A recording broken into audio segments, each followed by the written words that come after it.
Shiva digital YouTube ఛానల్కి స్వాగతం. మా ఛానల్లో వచ్చే వీడియోస్ని ప్రతి ఒక్కరూ చూసి మమ్మల్ని సపోర్ట్ చేయండి. ఇలాంటి వీడియోస్ కోసం సబ్స్క్రైబ్ చేయండి, లైక్ చేయండి, షేర్ చేయండి. ఈ వివరణాత్మక విశ్లేషణకు స్వాగతం. ఈ రోజు మన ముందున్న కరెంట్ అఫైర్స్ డేటా చాలా పెద్దది. ప్రపంచవ్యాప్తంగా జరుగుతున్న ఈ సిస్టమ్ రీసెట్స్, గ్లోబల్ ట్రెండ్స్ అన్నీ విడివిడిగా చూస్తే కొంచెం కన్ఫ్యూజింగ్గా ఉండొచ్చు. కానీ వాటన్నింటినీ కనెక్ట్ చేస్తూ సులభంగా గుర్తుంచుకోగలిగే ట్రెండ్స్ లాగా మార్చి ఇక్కడ మనం అర్థం చేసుకుందాం. సో ఏమాత్రం ఆలస్యం చేయకుండా డైరెక్ట్గా విషయంలోకి వెళ్ళిపోదాం. ఓకే, ముందుగా ఈరోజు మనం కవర్ చేయబోయే 4 ప్రధాన అంశాలేంటో చూద్దాం. అవేంటంటే విద్యా వ్యవస్థ సంస్కరణలు, global moves and climate tech, ఆర్థిక వ్యాపార రంగాలు మరియు చివరగా క్రీడలు, సంస్కృతి. So let's dive in. మొదటి విభాగం ఎడ్యుకేషన్ అండ్ సిస్టమిక్ రీఫార్మ్స్. మన దేశంలో విద్యా వ్యవస్థ, ముఖ్యంగా పరీక్షల విధానం ఎలా సమూలంగా మారుతోందో ఇక్కడ మనం చూడొచ్చు. ఇటీవల జరిగిన నీట్ యూజీ వివాదం గురించి మనందరికీ తెలిసిందే. అయితే ఇది ఒక చైన్ రియాక్షన్లా ఎలా మారిందో ఒక్కసారి గమనిద్దాం. ముందుగా విద్యాశాఖ మంత్రి ధర్మేంద్ర ప్రధాన్ గారి రాజీనామా, ఆ వెంటనే ప్రహ్లాద్ జోషి గారు కొత్త మంత్రిగా బాధ్యతలు స్వీకరించడం జరిగాయి. ఇక నేషనల్ టెస్టింగ్ ఏజెన్సీలో ప్రక్షాళన మొదలైంది. ఏకంగా 47 మంది అధికారులను తొలగించారు. వ్యవస్థను పూర్తిగా పారదర్శకంగా మార్చేందుకు ఇన్ఫోసిస్ కో ఫౌండర్ నందన్ నిలేకని నేతృత్వంలో ఒక హై లెవెల్ టాస్క్ ఫోర్స్ను కూడా ఏర్పాటు చేశారు. ఇది నిజంగా ఒక భారీ మార్పు అనే చెప్పాలి. ఇక ఈ నంబర్ 10, ఇది ఎందుకు అంత ఇంపార్టెంట్ అంటే పేపర్ లీకేజీలను అరికట్టడానికి తీసుకొచ్చిన కొత్త యాంటీ పేపర్ లీక్ బిల్ ఎంత కఠినంగా ఉందో ఈ నంబరే చెబుతోంది. ఎవరైనా పేపర్ లీక్కు పాల్పడితే ఏకంగా 10 ఏళ్ల జైలు శిక్ష, అలాగే 10 కోట్ల రూపాయల భారీ జరిమానా. అవును, అక్షరాల 10 కోట్లు. భవిష్యత్తులో ఇలాంటి పొరపాట్లు జరగకుండా ఉండటానికి ఇది ఖచ్చితంగా ఒక బలమైన ముందడుగు. ఇదే సమయంలో విద్యారంగంలో మరికొన్ని ఆసక్తికరమైన అప్డేట్స్ కూడా ఉన్నాయి. దేశీయంగా చూస్తే Delhi university admissions round 2 deadline speed up అవుతుంది. ఇంకో విశేషం ఏంటంటే ఐఐటి ఢిల్లీ నుంచి గ్రాడ్యుయేట్ అయిన దాదాపు 1200 మందికి పైగా విద్యార్థులు ప్రైవేట్ జాబ్స్ కంటే ప్రభుత్వ ఉద్యోగాలు, ఉన్నత విద్య వైపే మొగ్గు చూపుతున్నారు. ఇక అంతర్జాతీయంగా చూస్తే అమెరికాలోని ప్రతిష్టాత్మక హోవార్డ్ యూనివర్సిటీ ఫీజులు చెల్లించలేదని ఏకంగా 500 మందికి పైగా విద్యార్థుల అడ్మిషన్లను క్యాన్సిల్ చేయడం పెద్ద చర్చకే దారితీసింది. అటు జమ్మూలో చూస్తే భారీ వర్షాల వల్ల స్కూల్స్ మూసివేయాల్సొచ్చింది. సో గ్లోబల్ ఎడ్యుకేషన్ సెక్టర్లో ఎన్నో అనుకోని అంతరాయాలు, కొత్త ట్రెండ్స్ కనిపిస్తున్నాయి. ఇక రెండవ విభాగం global moves and climate tech, navigating in new era. టెక్నాలజీతో పాటు అంతర్జాతీయ రాజనీతి ఎలా మారుతున్నాయో ఈ సెక్షన్లో చూద్దాం. ఇక్కడ అసలు ఇంట్రెస్టింగ్ పాయింట్ ఏంటంటే ప్రపంచవ్యాప్తంగా నాయకత్వాలు, విధానాలు ఎంత వేగంగా మారుతున్నాయో మనం గమనించొచ్చు. యూకేకి కొత్త ప్రధానిగా యాండీ బర్న్హామ్ వచ్చారు. బంగ్లాదేశ్లో అధ్యక్షుడు షహబుద్దీన్ రాజీనామా చేయటమే కాకుండా 2026 బ్రిక్స్ సదస్సుకు ఆ దేశానికి ప్రత్యేక ఆహ్వానం రావటం ఆసియా పాలిటిక్స్లో ఒక ముఖ్యమైన పరిణామం. ఇక యూరప్లో వాతావరణ మార్పుల ఎఫెక్ట్ ఎలా ఉందంటే కార్చిచ్చుల వల్ల స్పెయిన్ ఏకంగా నేషనల్ ఎమర్జెన్సీ ప్రకటించాల్సొచ్చింది. మరోవైపు ఫ్రాన్స్ 2027 నాటికి 15 ఏళ్ల లోపు పిల్లలకు సోషల్ మీడియాను పూర్తిగా బ్యాన్ చేస్తూ ఒక సెన్సేషనల్ చట్టాన్ని ఆమోదించింది. ఇటు భారత్, మాలీ దేశాలు ఫస్ట్ ఎక్స్పోర్ట్ ఫోరంను స్టార్ట్ చేసి తమ ట్రేడ్ రిలేషన్స్ను నెక్స్ట్ లెవెల్కి తీసుకెళ్తున్నాయి. టెక్నాలజీ సాధిస్తున్న అద్భుతాలు ఒకవైపు ఉంటే అది సృష్టిస్తున్న డేంజర్ ఇంకోవైపు ఉంది. ఈ రెండింటి మధ్య ఉన్న కాంట్రాస్ట్ చాలా ఆశ్చర్యం కలిగిస్తుంది. ఒక పక్క ఇండియా సౌత్ ఈస్ట్ ఆసియాను కలుపుతూ మైక్రోసాఫ్ట్ భారీ అండర్సీ కేబుల్ వేస్తోంది. చైనా అయితే ప్రపంచంలోనే అతిపెద్ద ఫ్యూజన్ మ్యాగ్నెట్ టెస్టింగ్ను కంప్లీట్ చేసింది. అలాగే ఏసీఎంఈ సంస్థ జపాన్తో కలిసి $1 బిలియన్ గ్రీన్ మిథనాల్ డీల్ కుదుర్చుకుంది. ఇవన్నీ టెక్ అడ్వాన్స్మెంట్స్. కానీ రిస్క్ విషయానికొస్తే ఓపెన్ ఏఐ ఏజెంట్లు ఒక కస్టమర్ డేటాను కాంప్రమైజ్ చేయటం, అలాగే బ్లూటూత్ ద్వారా ఈ రిక్షాలను రిమోట్గా హ్యాక్ చేసి ఆపేసే ఘటనలు జరగడం నిజంగా ఆందోళన కలిగించే విషయాలు. దీనికి తోడు గిట్హబ్ బిగ్ చాట్ రిమూవల్ కూడా ఒక సెక్యూరిటీ ఇష్యూనే. అందుకే టెక్నాలజీ పెరుగుతున్న స్పీడ్ని కొంచెం తగ్గించాలని ఏకంగా 1100 మంది ఏఐ నిపుణులు అమెరికా ప్రభుత్వాన్ని డిమాండ్ చేయడం గమనార్హం. ఈ గ్లోబల్ టెక్ రేస్లో మన ఇండియన్ లీడర్స్ కూడా అస్సలు తగ్గట్లేదు. ముఖేష్ అంబానీ, సునీల్ మిట్టల్ లాంటి దిగ్గజాలు ఏఐ ఫర్ గుడ్ గ్లోబల్ కమిషన్లో చేరడం ఆర్టిఫిషియల్ ఇంటెలిజెన్స్ను మంచి కోసం వాడాలన్న వారి నిబద్ధతను చూపుతోంది. అదేవిధంగా మన ప్రధానమంత్రి మోదీ గారు జపాన్ ప్రధాని సనాయే తకైచి గారితో కలిసి ఎనర్జీ, టెక్నాలజీ రంగాలలో ఒక కొత్త వ్యూహాత్మక రోడ్ మ్యాప్ను ఆవిష్కరించారు. ఇక మూడవ విభాగం ఎకానమీ, బ్యాంకింగ్ అండ్ బిజినెస్. సంపద, మౌలిక సదుపాయాలకు సంబంధించి వస్తున్న పెను మార్పులను ఇప్పుడు చర్చిద్దాం. ఈ పాయింట్ దగ్గర మనం కొంచెం ఆగి ఆలోచించాలి. 300%. అవును, భారతదేశంలో సంవత్సరానికి 100 కోట్ల రూపాయల కంటే ఎక్కువ సంపాదిస్తున్న వారి సంఖ్య గత 5 ఏళ్లలో అక్షరాల 300% పెరిగింది. ఇప్పుడు ఆ లిస్టులో 576 మంది ఉన్నారు. సంపద ఏ స్థాయిలో పెరుగుతుందో, అలాగే టాప్ లెవెల్లో అది ఎలా కేంద్రీకృతమవుతుందో చెప్పడానికి ఇదొక పర్ఫెక్ట్ ఎగ్జాంపుల్. బ్యాంకింగ్ రంగంలో కూడా భలే ఇంట్రెస్టింగ్ ప్రయోగాలు జరుగుతున్నాయి. Reserve bank of India forex swap facility ద్వారా $20.7 బిలియన్ తీసుకురావడం ఒక పెద్ద మైలురాయి.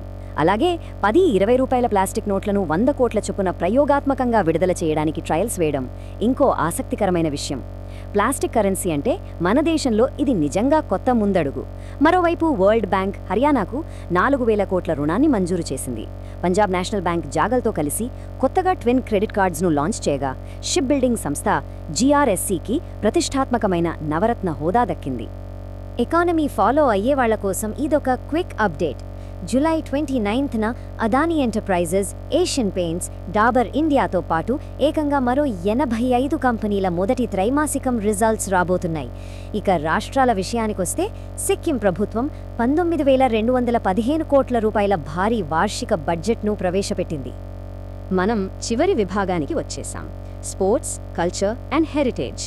క్రీడలు, చారిత్రక విజయాలతో నిండిన ఈ ఉత్సాహభరితమైన సెక్షన్లోకి వెళ్దాం. స్పోర్ట్స్లో మనవాళ్లు సృష్టిస్తున్న రికార్డులు చూస్తే నిజంగా గూస్బంప్స్ వస్తాయి. 2026 గ్లాస్గో కామన్వెల్త్ గేమ్స్లో మీరాబాయి చాను మన దేశానికి తొలి బంగారు పతకాన్ని అందించారు. అలాగే 8 కిలోల వెయిట్ లిఫ్టింగ్లో జ్ఞానేశ్వరి యాదవ్కు సిల్వర్ మెడల్ వరించింది. అయితే అథ్లెటిక్స్లో గురీందర్ వీర్ సింగ్ 100 మీటర్ల సెమీస్ మిస్ అవ్వడం కాస్త నిరాశపరిచింది. కానీ క్రికెట్లో చూడండి, వైభవ్ సూర్యవంశీ ఇంటర్నేషనల్ T20 హిస్టరీలోనే అత్యంత పిన్న వయసులో హాఫ్ సెంచరీ కొట్టి రికార్డ్ క్రియేట్ చేశాడు. ఇక బోర్డ్ రూమ్ విషయానికొస్తే chess legend Viswanathan Anand international chess federation ప్రెసిడెంట్గా ఎన్నికైన తొలి భారతీయుడిగా సరికొత్త చరిత్ర సృష్టించారు. మన ప్రాచీన సంస్కృతి మోడర్న్ ఇన్ఫ్రాస్ట్రక్చర్తో ఎలా బ్లెండ్ అవుతుందో ఈ పాయింట్స్ భలే ఎక్స్ప్లెయిన్ చేస్తాయి. ప్రఖ్యాత బౌద్ధ క్షేత్రం సారనాథ్కు యునెస్కో వరల్డ్ హెరిటేజ్ ట్యాగ్ లభించింది. కోల్కతాలో శబ్దలోక్ అనే మొట్టమొదటి లాంగ్వేజ్ మ్యూజియం ఓపెన్ అయింది. వారణాసిలో గంగా నదిపై ఎలక్ట్రిక్ బోట్ పైలట్ ప్రాజెక్ట్ మొదలైంది. హైవేస్ పైన ప్రయాణించే వారికి శుభవార్త. National Highways Authority of India digital toll పాస్ను పరిచయం చేసింది. ఏవియేషన్ సెక్టర్లో చూస్తే DGCA ఏకంగా 1331 కమర్షియల్ పైలట్ లైసెన్స్లను జారీ చేసింది. ఇక అగ్రికల్చర్లో సుస్థిరత కోసం అన్హైడ్రస్ ఎమోనియా ఫర్టిలైజర్కు అప్రూవల్ దొరకడం మరో ముఖ్య పరిణామం. ఫైనల్గా మన రాష్ట్రాల స్థాయిలో జరిగిన కొన్ని ఇంపార్టెంట్ డెవలప్మెంట్స్ ఫాస్ట్గా చూసేద్దాం. గుజరాత్లో ఆన్లైన్ మోసాలను అడ్డుకునేందుకు E0 FIR సిస్టమ్, అలాగే IIT గాంధీనగర్లో సమర్థ్ టెక్ హబ్ స్టార్ట్ అయ్యాయి. ఊంజా జీలకర్ర లాంటి లోకల్ ప్రోడక్ట్స్కు GI ట్యాగ్ కూడా దక్కింది.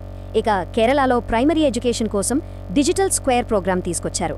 మిస్ఇన్ఫర్మేషన్ అంటే తప్పుడు వార్తలపై పోరాడాలని UP CM ఉపాధ్యాయులకు పిలుపునిచ్చారు. అటు ఆంధ్రప్రదేశ్లో ఆస్ట్రాజెనెకా కంపెనీ తమ సరికొత్త జీనోమిక్ సెంటర్ను ఏర్పాటు చేయబోతోంది. సో ఇవన్నీ చూశాక ఒక పెద్ద ప్రశ్న మన ముందు నిలబడుతోంది.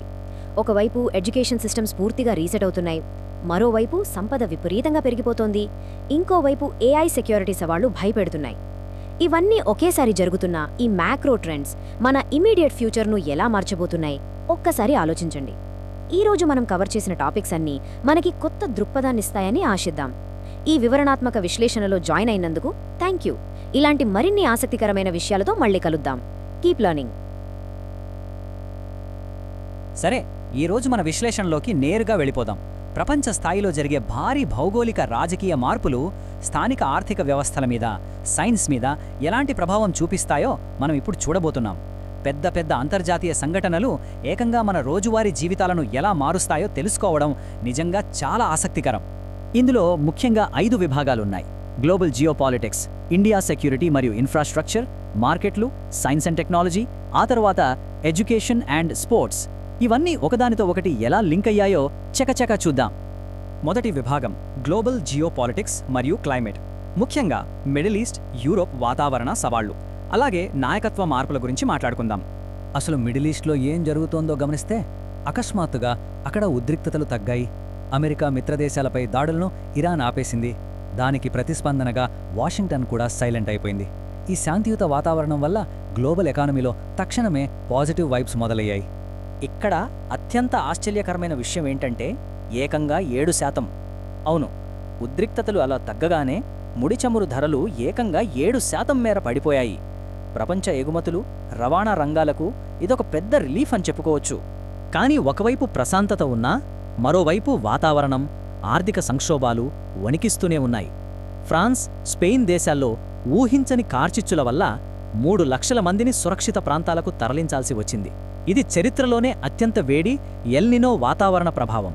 ఇక జపాన్లో చూస్తే పెరుగుతున్న జీవన వ్యయాల వల్ల ప్రధానమంత్రి తకైచి ఆమోదం రేటింగ్ 57% పడిపోయింది. అంటే విపత్కర వాతావరణ పరిస్థితులు ఎంత త్వరగా రాజకీయాలను మార్చేస్తాయో మనం అర్థం చేసుకోవచ్చు. ఇప్పుడొక్కసారి దౌత్యపరమైన పరిణామాలు గమనిస్తే జూలై 20న బ్రిటన్ 59వ ప్రధానమంత్రిగా యాండీ బర్న్హామ్ బాధ్యతలు తీసుకున్నారు. ఆయన ప్రధాన ఫోకస్ అంతా భారత్, బ్రిటన్, రక్షణ, సాంకేతిక రంగాలపైనే.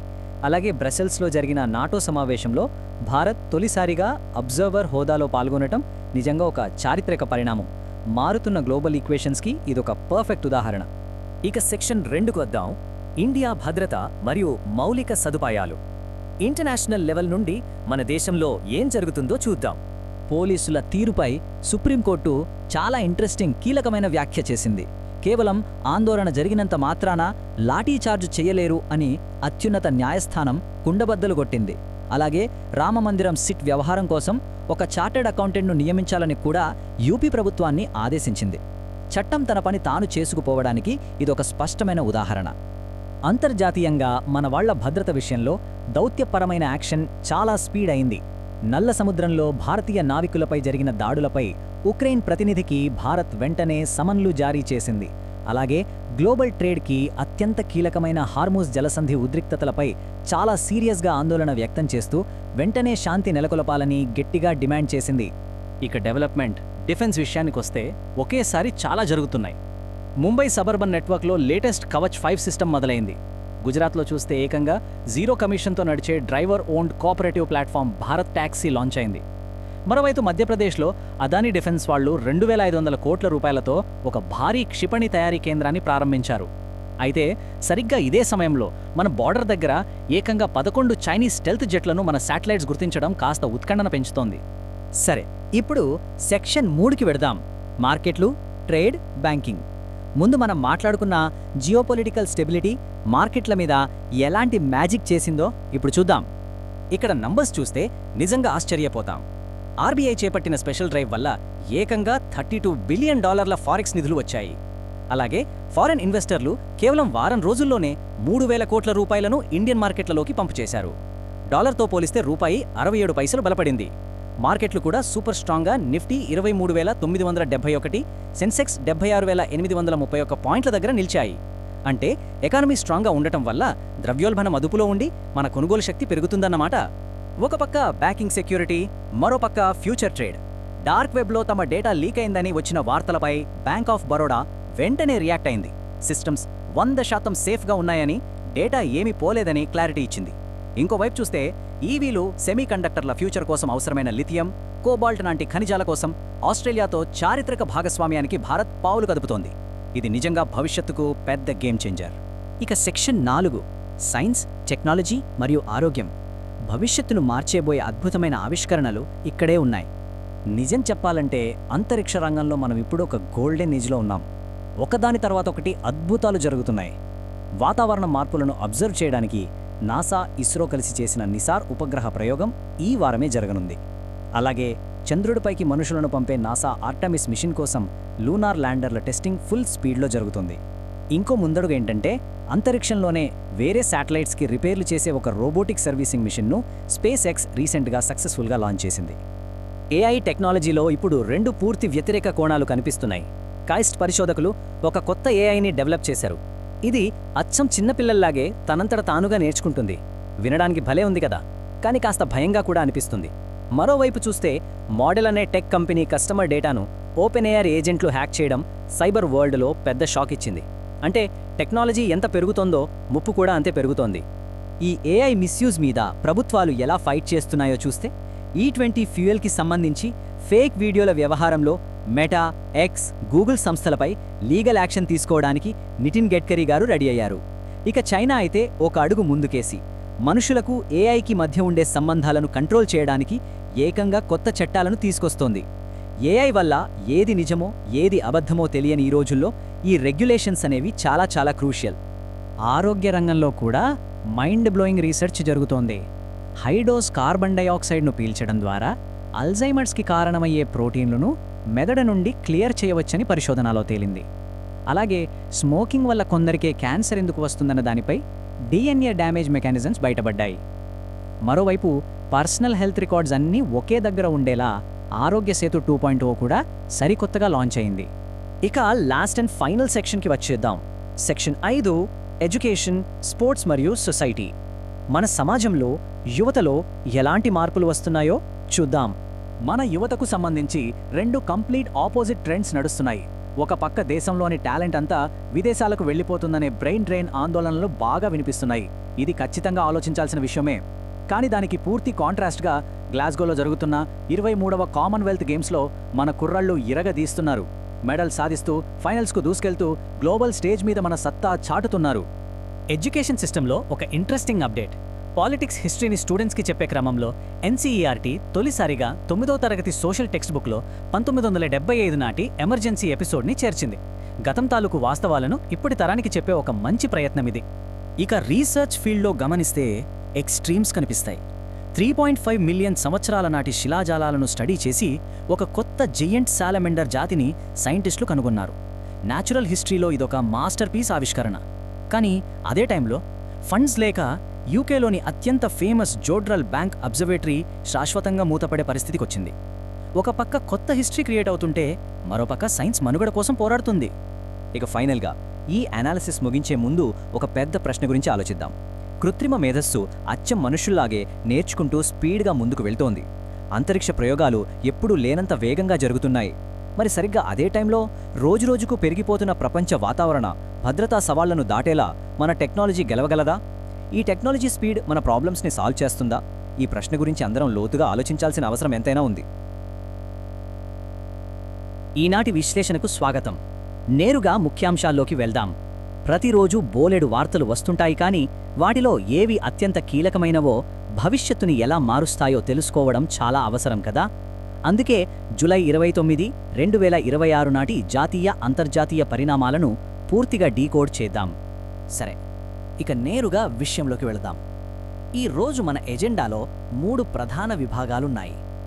మొదటిది ఏఐ వాస్తవ పరిస్థితులు, రెండవది భౌగోళిక రాజకీయాలు, ఆర్థిక వ్యవస్థ, మూడవది జాతీయ వార్తల రౌండప్. ఈ 3 అంశాలు ఒకదానికొకటి ఎలా ముడిపడి ఉన్నాయో చూద్దాం. మొదటిగా ఏఐ వాస్తవ పరిస్థితులు. ఈ ఆర్టిఫిషియల్ ఇంటెలిజెన్స్ రంగంలో వస్తున్న పెను మార్పులు, వాటి పరిణామాలను ఒక్కసారి గమనిద్దాం. 1100. అవును, ఇది కేవలం ఒక అంకె మాత్రమే కాదు. ప్రపంచవ్యాప్తంగా ఉన్న ప్రముఖ ఏఐ సంస్థల్లో పనిచేస్తున్న 1100 మందికి పైగా నిపుణులు అమెరికా ప్రభుత్వానికి ఒక కీలకమైన విజ్ఞప్తి చేశారు. సాంకేతికత అభివృద్ధి వేగాన్ని కాస్త నియంత్రించాలని వారు కోరుతున్నారు. దీన్ని బట్టి ఏఐ అనేది ఎంత వేగంగా, ఎలాంటి అంతర్గత ఆందోళనలతో విస్తరిస్తోందో మనం అర్థం చేసుకోవచ్చు. ఇక్కడ మనం గమనించాల్సిన ఆసక్తికరమైన విషయం ఒకటుంది. ఇది నాణేనికున్న 2 ముఖాల్లాంటిది. ఒకవైపు చూస్తే కొరియా మార్కెట్లో కోస్పీ ఏఐ షేర్ల భారీ పతనం కనిపిస్తోంది. అంటే రాబోయే టెక్ రిజల్ట్స్ ముందు మార్కెట్లలో ఉన్న తీవ్ర ఆందోళనను ఇది సూచిస్తోంది. మరోవైపు చూస్తే ఓపెన్ ఏఐ సంస్థకు చెందిన ఏఐ ఏజెంట్లు మోడల్ అనే మరో టెక్ సంస్థ వద్ద భద్రతాపరంగా విఫలమవడం, ఆర్థికపరమైన నష్టాలు ఒక ఎత్తైతే ఏఐ భద్రతలో ఉన్న సాంకేతిక లోపాలు మరో ఎత్తు. ఇక ఇక్కడ నుండి మన రెండవ ప్రధాన విభాగానికి వెళ్దాం. సాంకేతిక రంగం నుండి కాస్త బయటకొచ్చి ప్రపంచ భౌగోళిక రాజకీయాలు మరియు ఆర్థిక వ్యవస్థ ఎలా ఉన్నాయో చూద్దాం. ఐక్యరాజ్య సమితి భద్రతా మండలిలో భారతదేశం చేసిన ఈ బలమైన వ్యాఖ్యను ఒక్కసారి పరిశీలిద్దాం. విభజన ప్రయోజనాల కోసం ఐక్యరాజ్య సమితి భద్రతా మండలి సంస్కరణల ప్రక్రియను అడ్డుకోకూడదు అని భారత్ చాలా స్పష్టంగా, ఖరాఖండిగా తేల్చి చెప్పింది. ప్రపంచ వేదికపై మన దేశం ప్రదర్శిస్తున్న ఈ స్థిరమైన, నిర్ణయాత్మక వైఖరి నిజంగా గమనించదగినది. మధ్యప్రాచ్యంలో ఏం జరుగుతుందో చూస్తే భౌగోళిక రాజకీయాలు ఆర్థిక వ్యవస్థను ఎలా ప్రభావితం చేస్తాయో సులభంగా అర్థమవుతోంది. హార్ముజ్ జలసంధిలో దాడుల పట్ల భారత్ తీవ్ర ఆందోళన వ్యక్తం చేస్తూ శాంతియుత పరిష్కారానికి పిలుపునిచ్చింది. ఇక్కడ ఒక ముఖ్యమైన విషయం గమనించాలి. అమెరికా మరియు ఇరాన్ మధ్య ఉద్రిక్తతలు కాస్త తగ్గడం వల్లే ప్రపంచ మార్కెట్లో ముడి చమురు ధరలు పడిపోయాయి. ఎక్కడో జరిగే దౌత్యపరమైన పరిణామాలు మన ఇంధన ధరలపై ఎలాంటి ప్రత్యక్ష ప్రభావాన్ని చూపుతాయో అనడానికి ఇదే నిదర్శనం. జాతీయ భద్రత, అలాగే వ్యాపార వ్యూహాలు ఇప్పుడు ఎలా ఒకదానితో ఒకటి పూర్తిగా కలిసిపోతున్నాయో ఈ పరిణామం అద్భుతంగా వివరిస్తుంది. ఆస్ట్రేలియా మరియు భారతదేశం మధ్య ఏర్పడిన వ్యూహాత్మక భాగస్వామ్యాన్ని చూస్తే ఇది కేవలం సాధారణ వాణిజ్యం ఎంతమాత్రం కాదు. లిథియం, కోబాల్ట్ లాంటి కీలకమైన ఖనిజాలు, ఆర్టిఫిషియల్ ఇంటెలిజెన్స్, సెమీకండక్టర్లు, ఎలక్ట్రిక్ వాహనాల తయారీ లక్ష్యంగా ఈ భాగస్వామ్యం ఏర్పడింది. భవిష్యత్తులో దేశ భద్రత అనేది కేవలం సరిహద్దుల మీద మాత్రమే కాదు, ఇలాంటి ఆధునిక సాంకేతికతపైనే ఆధారపడి ఉందనేది వాస్తవం. ఇక అక్కడ నుండి మన దేశీయ వార్తలకు వద్దాం. మన 3వ విభాగం జాతీయ వార్తల రౌండప్. వాతావరణం, ఆర్థికం, విద్యా సంబంధిత అప్డేట్స్ అన్నీ ఇందులో కవర్ చేద్దాం. ముందుగా వాతావరణ అప్డేట్స్. దేశవ్యాప్తంగా విస్తారంగా వర్షాలు కురుస్తాయని భారత వాతావరణ శాఖ అంచనా వేసింది. అంతేకాదు, దేశ రాజధాని ఢిల్లీకి ఎల్లో అలర్ట్ జారీ చేసింది. కాబట్టి ఇప్పుడు వాతావరణం పట్ల అంతా అప్రమత్తంగా ఉండాల్సిన సమయం ఇది. ఆర్థిక ముఖ్యాంశాలకొస్తే మనమిందాక మాట్లాడుకున్నట్లు అంతర్జాతీయంగా ముడిచమురు ధరలు పడిపోవడంతో సెన్సెక్స్, నిఫ్టీ మార్కెట్లు ఫ్లాట్ ట్రేడింగ్లో ముగిశాయి. కానీ డాలర్తో పోలిస్తే మన రూపాయి కాస్త బలం పుంజుకుని 95.76 వద్ద కొనసాగుతోంది. ఇదే సమయంలో Adani Enterprises, Asian Paints, Dabur లాంటి అగ్రగామి సంస్థలతో పాటు దాదాపు మరో 85 కంపెనీలు తమ మొదటి త్రైమాసిక లేదా Q1 ఫలితాలను ఒకేసారి ప్రకటించడం మార్కెట్లో అత్యంత ఆసక్తికరమైన పరిణామం. ఇవే కాకుండా సైన్స్ మరియు కార్పొరేట్ రంగాల్లో జరుగుతున్న పరిణామాలు చూద్దాం. నాసా మరియు ఇస్రో సంయుక్తంగా చేపట్టిన నిస్సార్ ఉపగ్రహ ప్రాజెక్ట్, అలాగే ఆర్టెమిస్ లూనార్ ల్యాండర్ పరీక్షల వార్తలు ఈరోజు హైలైట్స్గా నిలిచాయి. మరోవైపు వ్యాపార నైపుణ్యానికి సంబంధించి టాటా గ్రూప్ విడుదల చేసిన సంపాదకీయాలు కార్పొరేట్ వర్గాల్లో చాలా స్ఫూర్తిని నింపుతున్నాయి. ఇక్కడ మనం తెలుసుకోవాల్సిన అత్యంత కీలకమైన అంశం మన విద్యా వ్యవస్థలో జరుగుతున్న ఈ తాజా మార్పు. ఎన్సీఈఆర్టీ పాఠ్యపుస్తకాలలో, ముఖ్యంగా 9వ తరగతి సాంఘిక శాస్త్రం పుస్తకంలో మొదటిసారిగా 1975 నాటి ఎమర్జెన్సీ లేదా అత్యవసర పరిస్థితికి సంబంధించిన అంశాన్ని చేర్చారు. ఒక చారిత్రక అంశాన్ని విద్యా ప్రణాళికలో చేర్చడం ఇక్కడ ప్రధానంగా గమనించవచ్చు. మరి ఈనాటి విశ్లేషణను ముగించే ముందు ఒక ఆలోచింపజేసే ప్రశ్న: ఏఐ నియంత్రణ, మారుతున్న భౌగోళిక రాజకీయాలు లేదా దేశీయ ఆర్థిక వ్యవస్థ, ఈ మూడింటిలో ఏది ఈ సంవత్సరం మిగిలిన కాలంలో అత్యంత ఎక్కువ ప్రభావాన్ని చూపుతుంది? దైనందిన వార్తలు దీర్ఘకాలికంగా ప్రపంచ గతిని ఎలా మారుస్తాయో అన్నది నిజంగా ఆలోచించాల్సిన విషయం. మరో విశ్లేషణతో మళ్ళీ కలుద్దాం. అంతవరకు సెలవు.